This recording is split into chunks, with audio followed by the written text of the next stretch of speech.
the genetics. No? So it's easy to remember. Even, guys, even infection can make you at risk. No? Even infection can make you at risk. No? Ilagay. So, dito na lang. So, make sure you follow. No? Even infection can make you at risk. No? So, like if you have a certain chronic infection, yan, you have, chronic infection, you have your chronic infection, you have um, bacteria and viruses, no? Okay. Bacteria, and viruses. Okay. So baka nakakalimutan nyo guys, no? So tandaan nyo si ano ba to? Si yung tinatawag nating um anong color pa gamitin ko? So ang nasa stomach nyo guys, tandaan nyo, yung tinatawag nating stomach cancer. Okay? Stomach cancer. This is caused by your Helicobacter pylori, no? This is caused by your Helicobacter pylori. So, yan yun. 'Di ba? So, tandaan nyo guys, tingnan nyo, yung liver cancer nyo, sinang may cause yan? Alam nyo yan, alam nyo yan, 'di ba? Kaya sabi ko sa inyo, huwag kayong tatambay dun sa pinagtatambayan nyo lagi. Si hepatitis line, 'di ba? Ayaw natin sa hepatitis line, 'di ba? So, if you have hepatitis B and C, this will cause you, no? This will cause you, no, to have risk, no? You are at risk for developing liver cancer. So, 'di ba? Even your sa STD, 'di ba? If napansin niyo sa STD, ano yung pinaka-common? It's your HPV, 'di ba? So, if you have a cervical cancer, tandaan niyo yun guys, no? This is important. Cervical cancer, ano yan? Si HPV virus nyo. Kaya nga sabi natin, it is very important na lahat kayo nagkakaroon tayo ng vaccine. Kasi may vaccine naman to protect you and us from this. No? May mga vaccine. Diba? There is a vaccine for this. No? Kaya pinupunuan tayo dito habang bata pa tayo. Yes or no? Thumbs up, thumbs down? Yes? Okay. So ito lang, wala tong vaccine kaya ipigil nyo yan. No? So HIV, wala tayong vaccine. No? So problema to. Kasi ang tandaan nyo sa HIV, this is yung tinatawag nating it decreases your immune system. No? Yan ang problema nito No? Immunosuppressed tayo nito. Immunosuppressed. Yan ang problema natin kapag meron tayong HIV, immunosuppressed.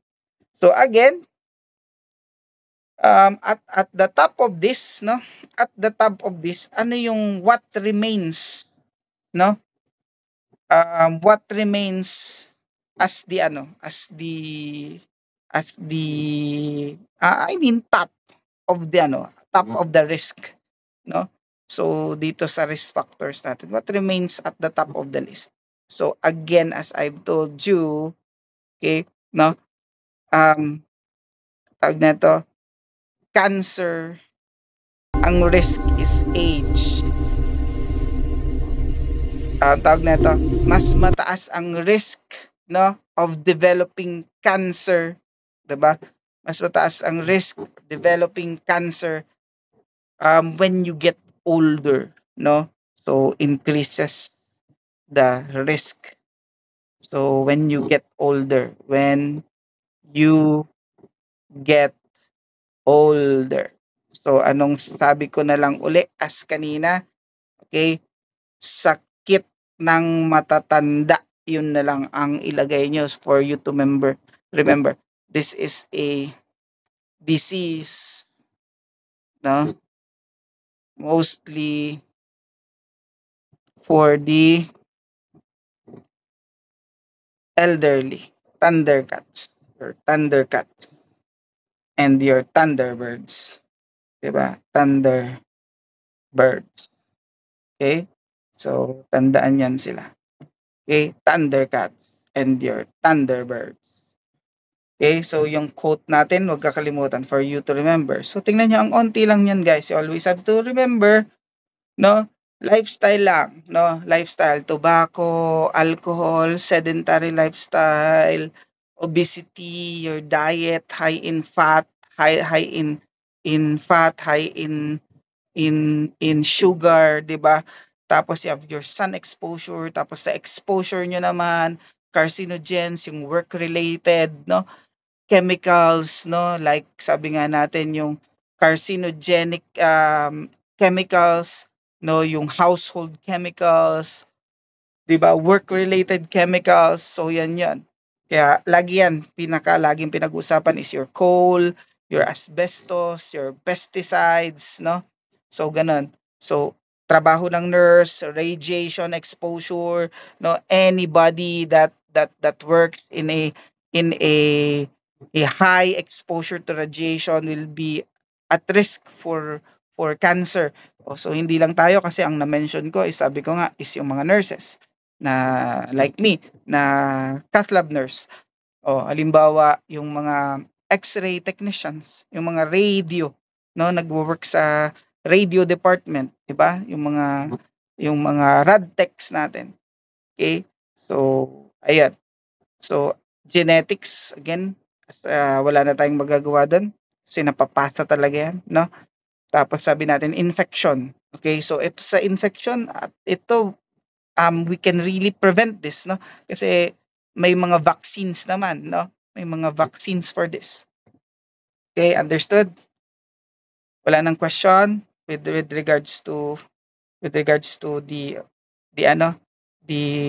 first part. O, di ba? Ang galing, no? Ang gara. Ang simple lang ng ano, guys, ang simple lang ng cancer, no?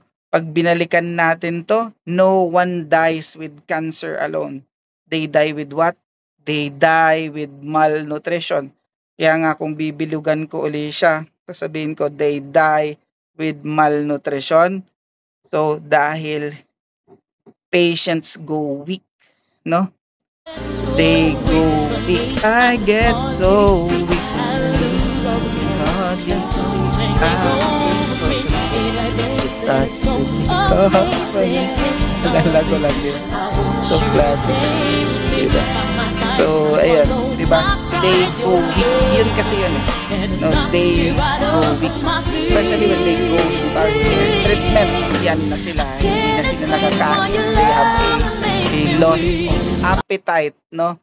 Kaya nga ang what do we do as nurses, yung mga nursing management natin, tawag nun, palatable, no? Anong sabi? Dapat may oral care sila every time. Bakit? Para mas nalalasahan nila yung food, no? Dapat medyo mas linalasahan natin yung mas linalasahan natin yung food. Ito, guys, this is a counter experience, my own experience, no? Kasi before, counter experience, kasi they say, tatandaan nyo, that's in my own experience. Kasi they say, 'di ba, itong mga matatalino, 'di ba, na if you have cancer, linilimit natin yung sugar ng mga patients natin, sugar and fats, no? Kapag may cancer sila. Bakit? Mas natitrigger daw. Mas lumalaki yung cancer, mas nagiging aggressive yung cancer. Definitely yes. Totoo naman yun. Do you agree? Do you agree, guys? Kahit saan kayo mag-research, kahit saan kayo mag-google, yes, definitely yes. Kasi sabi natin, that's the food for your cancer cells. They fight for it, especially yung sugar, guys. Matakaw sa sugar ang cancer. Kaya ayaw natin ng matatamis. For patients na may cancer, ayaw na matamis kasi food nila yan. Yan din ang weakness nila, guys. Kaya nahuhuli natin sila kapag may cancer sila. Kahit a teeny little, tiny, mini, little baby cancer, we can get it.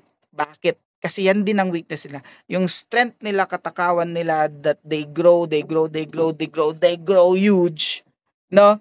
Yun din ang weakness nila. Kasi that katakawan, no, sa sugar, we can detect them easily. with the use of your PET scan or your PET scan, which is present sa St. Luke's Medical Center sa may E. Rodriguez. No? So, sila ang may PET scan dito sa buong Pilipinas. Positron emission tomography. Kasi ang dinedetect nun is kapag yung cancer cells, yung weakness nila yung sugar. So, kahit a little tiny dot, yan, magko-color yon.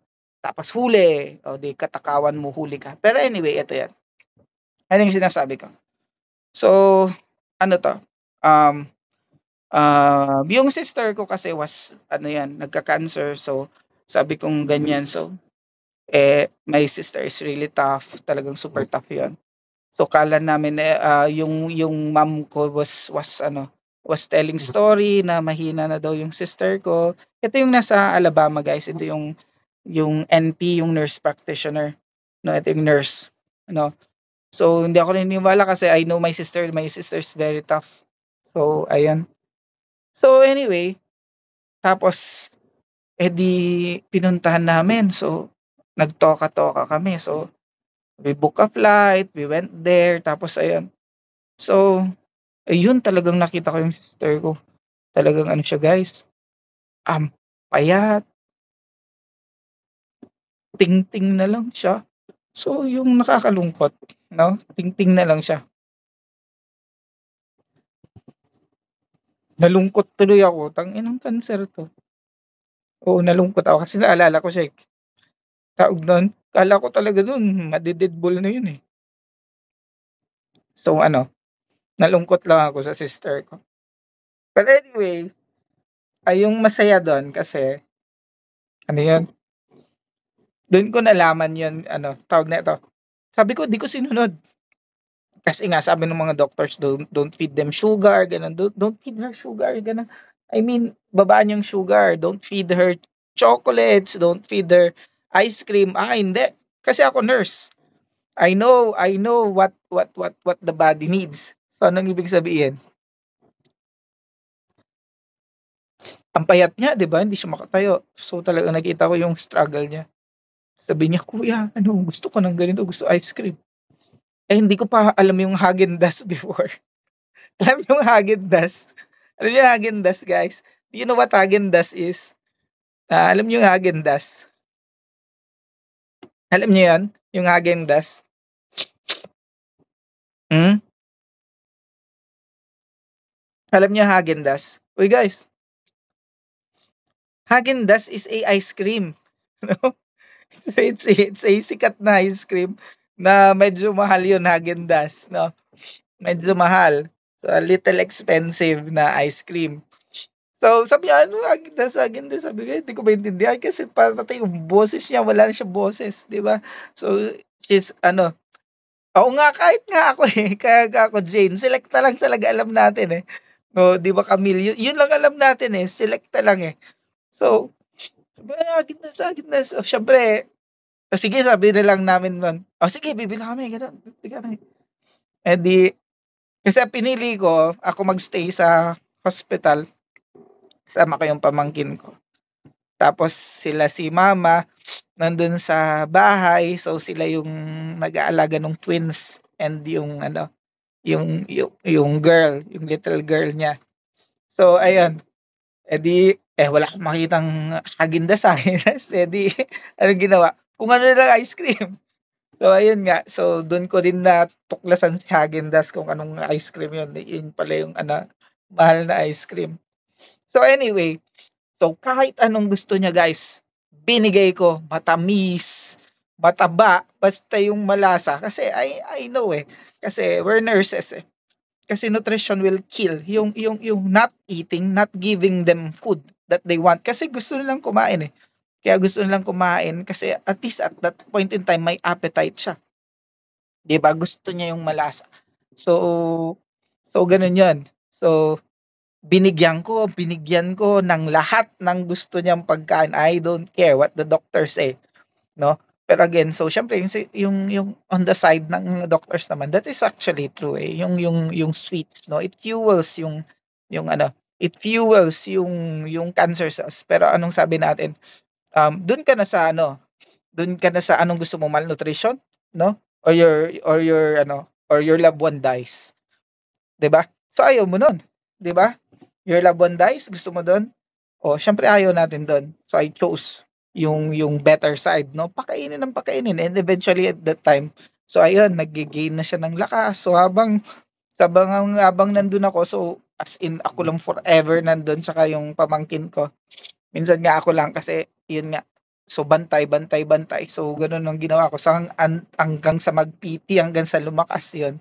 Hanggang sa na-transfer sa room. So ganun siya. So yan yung first hand na experience ko about sa cancer. So they really have to eat, no? So yun. Kain talaga. Yun yung very important. So ayan. So they get weak, then they die. So ganun yan. So ayaw natin yun that it leads to death, no? They go weak and they go die. So ayaw natin si die na part. Okay? So lagi yan ang dinudulok sa inyo.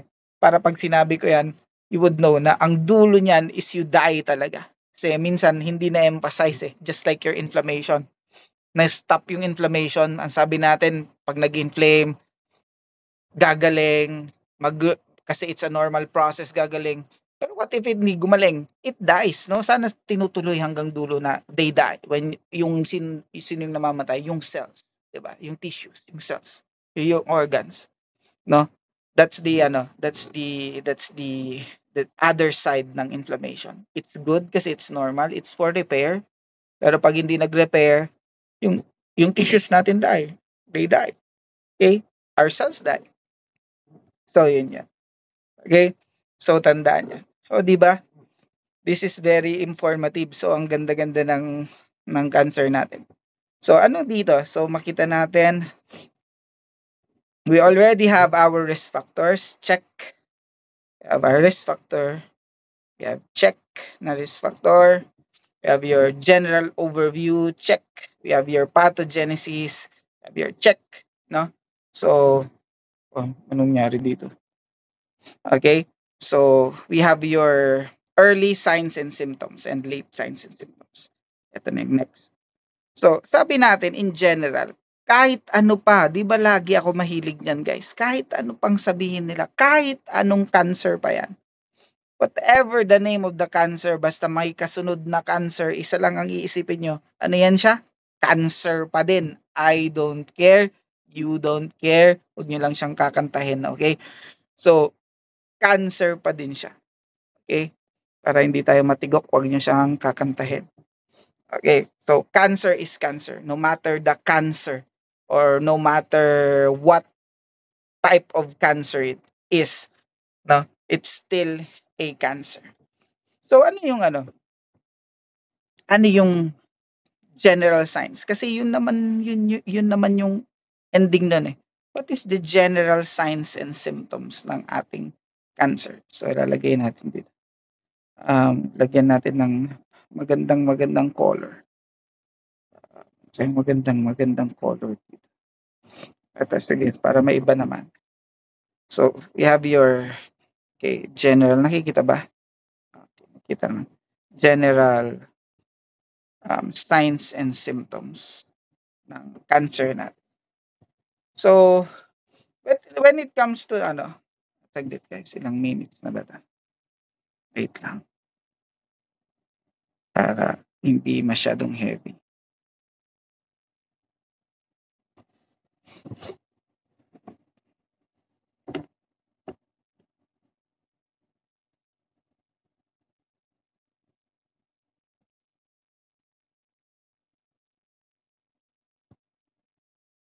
And so, yan. So, general signs ng cancer. So, tingnan nyo. Ano ba yung start natin? Diba told you that it fights for nutrition. Yung cancer niya, nakikipag-agawan ng nutrition. Kaya, pag tinignan nyo dito, ano yung pinakang mo? Ano yung pinakang natin? Diba? So, makikita nyo, there will always be a fatigue. No? Meron yan fatigue yung patient natin. No? Mabilis mapagod. Mabilis na pagod. So, there is a fatigue. Yan, there is a fatigue. So, they really get tired, meron kayong presence ng lumps, meron kayong swelling, no? Accompanied by swelling, 'di ba? Meron kayong tinatawag natin dito na weight loss, no? 'Di ba? Sasabihin natin unexplained weight loss kasi isipin mo, tawag nun, kain naman siya ng kain tapos ba't ang gaan ng timbang niya, gano'n, 'di ba? So yun kasi the problem would be is yung cancer niyo nga is fighting for nutrients, 'di ba? Fighting for the nutrients that your body should have. Pero anong nangyayari? Napupunta doon kasi mas malakas siya doon sa cells natin, mas malakas yung ano niya, yung yung powers niya, energy niya, no? So ganun siya. You have your skin changes, 'di ba? You have your skin changes. Yeah. So this is very common kapag meron kayong tinatawag nating skin cancer, 'di ba? Skin cancer. So makikita niyo yan yung ano 'to, yung mga yung ano nga 'to, you have a changes when it comes to the to your to your to your to a wound, 'no? So yung tipong wound that does not heal, 'di ba? 'No? Yung wound, 'di ba? Does not heal, 'di ba? Not heal, hindi gumagaling, 'no? Hindi gumagaling. Tas pangit lagi ng itsura, 'no? Basta lagi ko 'yan, 'no, guys, ano yung sinasabi ko lagi 'pag cancer, 'pag naging ano siya, 'pag 'pag 'pag ano siya, 'pag wound siya, it always goes beyond the feature. Anong ibig sabihin nun? Laging itsura, it's either halimbawa if it's round, si cancer naman, round pero iniba niya yung itsura. Round pero hindi round. Parang gano'n, 'di ba? When you see a wound, 'di ba, usually pag sinabi mong round, it's round, 'no? Pag sinabi mong round, it's round. Tapos yung cancer, pag tiningnan mo na it should be round pero ayaw niya maging round na maayos na round. Gusto niya ganyan na round, 'di ba? Cancer. Laging yung isa maganda, yung isa pangit. Gano'n yung laging itsura nila. Yung isa maganda, yung isa pangit, yung isa smooth, yung isa rough. That's what cancer is. Kasi nga it's what you call my mutation, 'di ba? My mutation, 'di ba? Kaya anong sabi ko, yung isa smooth, sabihin mo smooth. Yung isa gusto niya ano, rough. Yan. Kasi it's all because of the mutation. Ayaw sumunod, 'di ba? Ayaw sumunod sa tama. Okay? So we have your bladder and bowel changes, no? Very usual, no? Kapag you have a bowels or bladder changes, ibig sabihin yung ano nyo, yung routine nyo, no? Ito yung tinatawag nating bladder changes. Okay, this is your routine, no? So makikita nyo, you have a pagdating sa bowel, wala naman akong ganda naman ng poop ko noon before. Regular naman ako mag-poop. Tapos ngayon, lagi ng ano, lusaw yung poop ko. So they have frequent diarrhea. So makikita niyo they have frequent diarrhea, either diarrhea or constipation, 'di ba? No? Iba-iba. Ba't kaya ganito sasabihin nyo? 'Di ba? Hirap, no? So meron ka ng ano ngayon, presence of presence of blood in the stool, 'di ba? There is a presence ng blood in the stool which you don't have before, no? So kaya yung mga ano yung mga lalaki, no? Pag ano, they turn 45, no? Tapos may makita silang ano, 45, 50-ish, no? Makita silang blood in the stool, kinakabahan agad eh. Kinakabahan, nagpapa-endoscopy agad eh. Baka kasi may cancer sila, colon cancer. So yun pala, may almoranas lang sila. Meron lang silang hemorrhoids, no? So kaya may blood in the stool kasi it's hemorrhoids. Ganun. So, ganun na nakikita nila. O, isipin mo pagdating sa ano guys, no?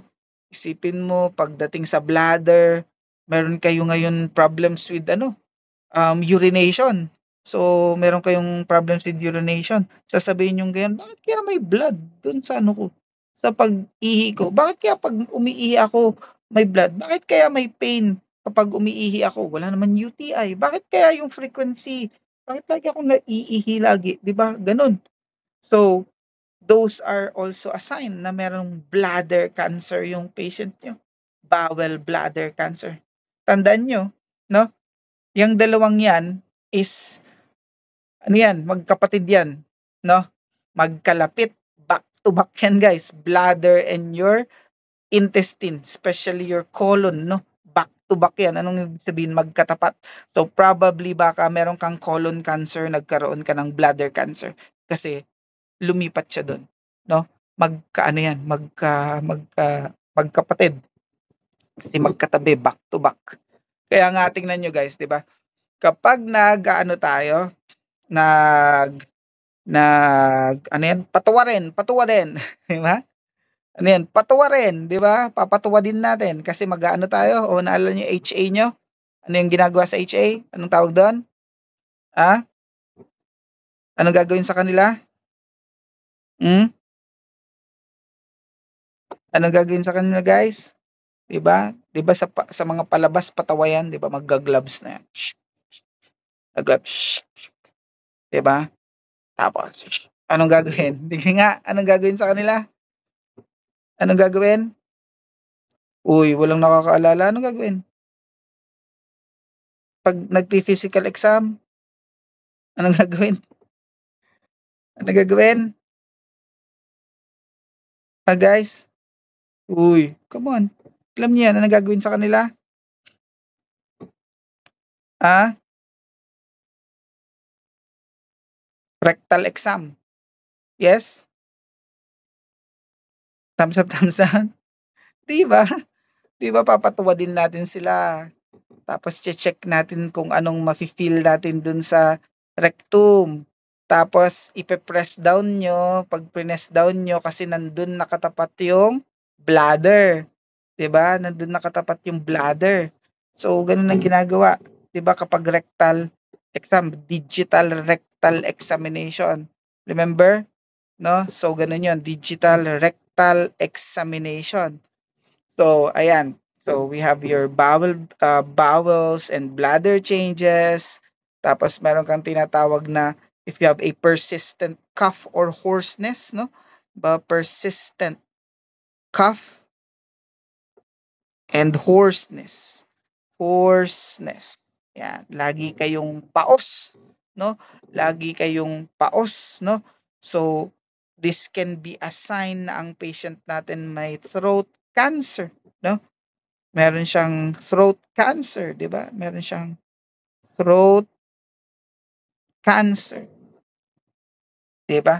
Meron siyang throat cancer. Okay?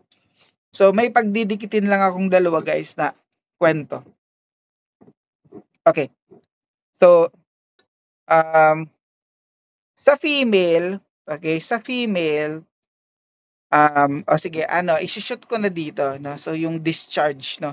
So gusto kong ilagay na dito yung discharge. Unusual bleeding. Lalagay ko muna para pagtabihin ko si persistent cough and hoarseness saka si unusual bleeding. Unusual, sabihin natin unusual, vaginal, discharge, and bleeding. So, ganun yan. And bleeding. Okay. So, bakit? 'Di ba? Bakit? Especially yung unusual vaginal discharge, 'di ba? Ito yung mga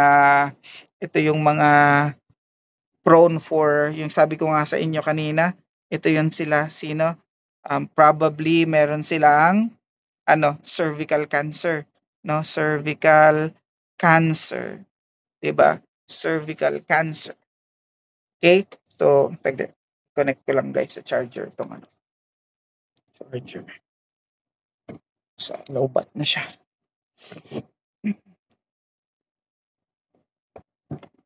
Oops, Daisy. Oopsie Daisy. Wait.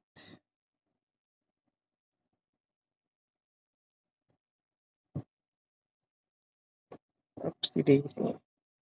Oh my, didn't you search? I'm just gonna get my, saglit lang guys. Okay. What's the number one cause ng cervical cancer? So number one is STD, di ba? STD. It's sexually transmitted disease. Okay. Sino yung culprit neto guys? HPV. No, ito yung HPV virus niya. So anong ibig sabihin? Siya si human papillo, no? Siya si human papillo virus. So this is a form of virus. You can get it sa sexual intercourse, no? Sexual intercourse. So ito, question. Okay, meron tayong lalagay na question. May lagay yung question.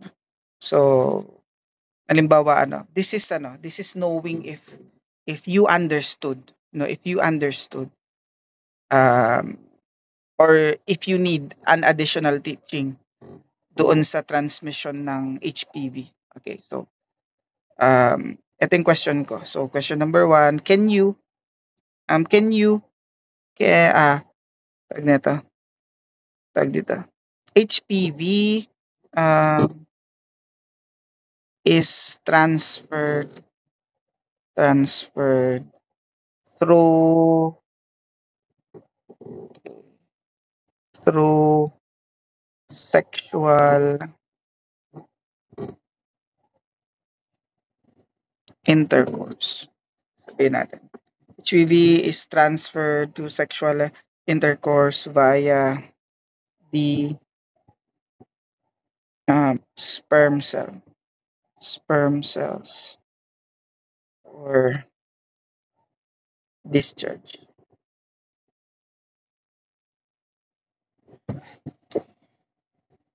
So yes or no? So yes or no? Yes or no? Dalawa lang pagpipilian nyo. Yes or no? Hindi ko na kayo pahirapan. Yes or no? Yes or no lang? Yes or no? Answer? Can you answer guys? Thumbs up na lang sa yes. Thumbs up to sa no.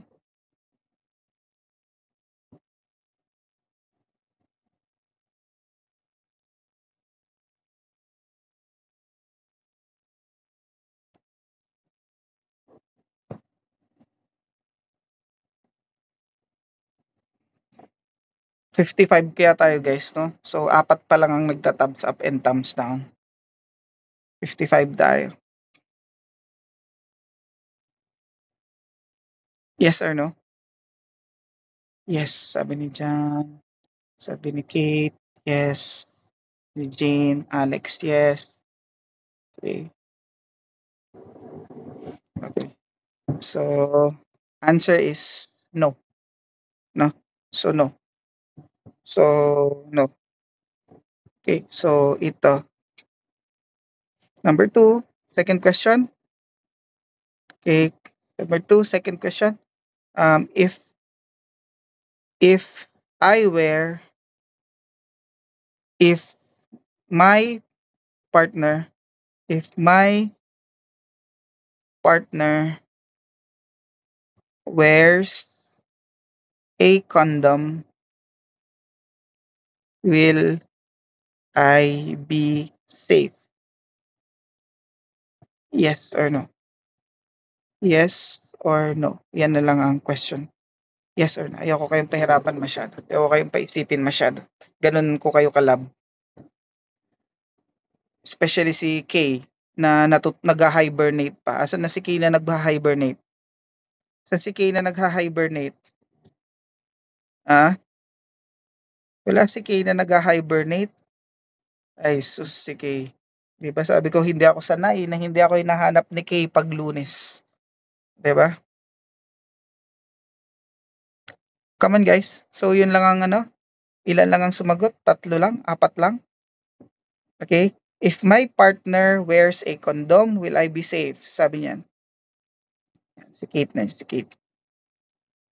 Okay? Yes? Continue. 56 kayong lahat. Okay? So, yes, sabi ni Jam.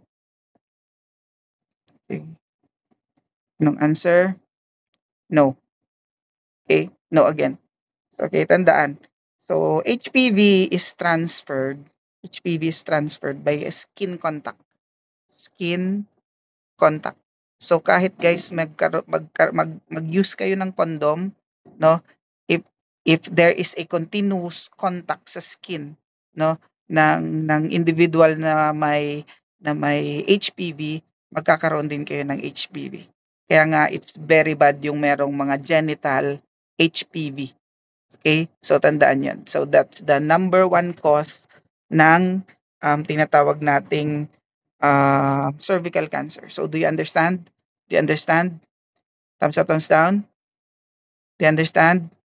Okay, very good. So from now on, yan ang understanding, okay? Yan ang understanding. Huwag magpapalit ng understanding. Okay. So ito ngayon. Kilala niyo ba si ano? Aakyat na tayo dito. Kilala niyo ba si ano? Si I think si Michael Douglas. Michael Douglas, no? Asawa siya ngayon ni ano, ni Catherine Zeta-Jones. So very beautiful actress 'yan. American actress, yummy 'yan. Super ganda lalo na yung nung ano, nung mga kabataan niya pa. Sobrang ganda yan ni ano, Catherine Zeta-Jones. So asawa niya yan nun, si Michael Douglas. So why am I telling you this? Kasi si Michael Douglas, meron yan siyang throat cancer. Okay? Meron siyang throat cancer. So anong relation ng sinasabi ko sa throat cancer? Si Michael Douglas is ano yan, is mahilig sa chicks. Mahilig siya sa prostitute ng mga bata pa. Kaso the problem is kahit na bata pa yan, they are actually kasi a problem is they are a sex worker. So they are a sexual worker, no? So high risk sila for these kinds of STD, no? So bakit ko again sinasabi yan sa inyo? Kasi ang number one cause ng throat cancer din, sa men, tandaan nyo asan na ako dito guys, no? So dito na. So, number one cause ng throat cancer naman sa men, okay, sa men, is actually HPV din. Bakit kaya sa tingin mo HPV din? Sige nga. Sige nga guys. Why do you think HPV din ang number one cause ng throat cancer sa men? Ah? Guys? Kasi dahil kumakain sila ng hindi dapat kainin. No? Natatawa na naman kayo niyan. Kumakain sila ng mga hindi dapat kainin. Okay? So ano yan? Dahil meron silang cunnilingus, no? Cunnilingus. This is not this is sa psych problema yan, di ba? Sa psych problema yan. Kasi this is pleasure This is pleasure. Masarap, no? This is pleasure, yes. This is not new. Since age of Jesus Christ, meron ng ganito. Before Jesus Christ, meron ng ganito. So, it's kaya siya psych problem kasi hindi siya the norms, hindi siya norms, no? Anong ibig sabihin? Hindi siya yung usual na sexual intercourse, no? Ito yung cunnilingus, ito yung mouth to vagina, no? Mouth to vagina. So kaya nga sinasabi ko kumakain ng hindi dapat kainin. Pero yun nga sabi natin may pleasure kasi yan. So syempre ginagawa natin. So kaya yan. So kung yung person na itong vagina tato is sex worker. So sex worker, okay? So meron siyang HPV na present. So what happens ngayon doon sa mouth? You get it, no? You get it. So you get it. So you have throat cancer. So you have throat cancer. So yan ang naging problema ni Michael Douglas. Pero ngayon, cancer-free naman na siya, no? Pero requires so many years of treatment and mga surgeries. So they understand. No, anyway, vice versa pala nung cunnilingus is your pelathio, no? Pelathio. Okay, so ito naman yung mouth to penis, no? Pelathio. Ito naman yung mouth to penis. Ayan. So yan ang problema, no. So kapag kaya nga 'di ba naalala niyo nung nag-HA kayo? Naalala niyo nung nag-HA kayo, guys? Naalala niyo ba nung nag-HA kayo? Ano yung naalala niyo nag-HA kayo? 'Di ba sabi ang may joke tayo sa HA, 'no? May joke tayo sa HA, anong joke natin? Lights on or lights off during assessment. 'Di ba may joke yung mga teachers niyo, lights on, lights off, 'di ba? Pili daw kayo, lights on, lights off. Dapat lights on lagi kasi siyempre you want to see, 'di ba? You want to see, you want to check, 'di ba?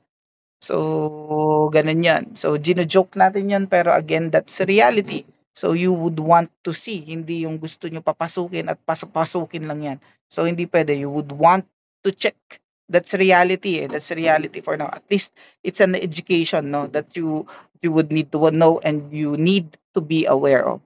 So, tandaan nyo na, kaya in-emphasize ko a little. Pero, na hindi ko lang sure kung ang si Michael Douglas talaga yun basta or another American celebrity. So I will check on that, no. Pero feeling ko I'm 60% sure na siya yun. Pero tignan natin, I'll check, no. So ano pa? Sabi natin dito, asan ako sa science? Ito, discharge, no. Sabi, discharge. So we have also yung tinatawag nating unexplained bruising, no? So unexplained bruising. Ay anyway, unahin ko muna kasi magkasusunod eh. Dapat pala sinunod ko na muna sa hoarseness sa cough. Yung tinatawag nating difficulty swallowing and yung persistent indigestion. So dapat ganun. Kaso gusto ko kung magkatabi yung dalawa kasi ito si vaginal discharge and si bleeding, no? Doon sa hoarseness, sa cough kasi para mag-relate yung HPV, no? So, sabi natin dito, you have is insert ko si difficulty swallowing and your tinatawag nating persistent, you have a persistent indigestion. So, syempre, again, kung meron tinatawag nating difficulty swallowing, it's probably meron ang patient nating throat cancer, no? May throat cancer. Okay? So, isa din yan sa ano natin. So, probable na cause. Swallowing is throat cancer, no? So, yan tayo. Okay, persistent indigestion, gastric cancer, no? So, or stomach cancer na tinatawag natin. Okay, you have your stomach cancer. Yan. Okay, stomach cancer. So, you have tinatawag natin guys yung unusual bleeding, mauulit na naman uli, or bruising, no? So, usually, ganun yan. So, in general kasi, no, halimbawa, unusual, in general yung ilalagay ko in unusual bleeding and bruising. So, halimbawa bleeding may occur saan without any cause, may sa gums, yan, sa nose, o kaya sa vagina, yan. So, bruising, meron tayong kasi tawag nito, baka may ibig sabihin may leukemia, no? Si bruising, 'di ba? If may ang problema natin is affected yung ating blood, there will be definitely bruising, no? Bawa leukemia, yan, leukemia, yan. Okay? So, ano pa? So, we have what we call tinatawag nating fever and persistent pain. Yan. So, you have fever. So, ano yan, yung fever dito is lagi ang tawag na to, persistent, recurring, yan. So, tapos meron pa siyang night sweats, ganun. Okay, so, persistent, it's persistent, yan, it's persistent, it's recurring with night sweats, yan, with night sweats. So, yan. Tapos, you have a persistent pain. So, yan guys. A persistent pain. 10 minutes mahaba yung ano ko. So, persistent pain. So persistent pain. So okay, persistent pain. So pause ko muna to a little.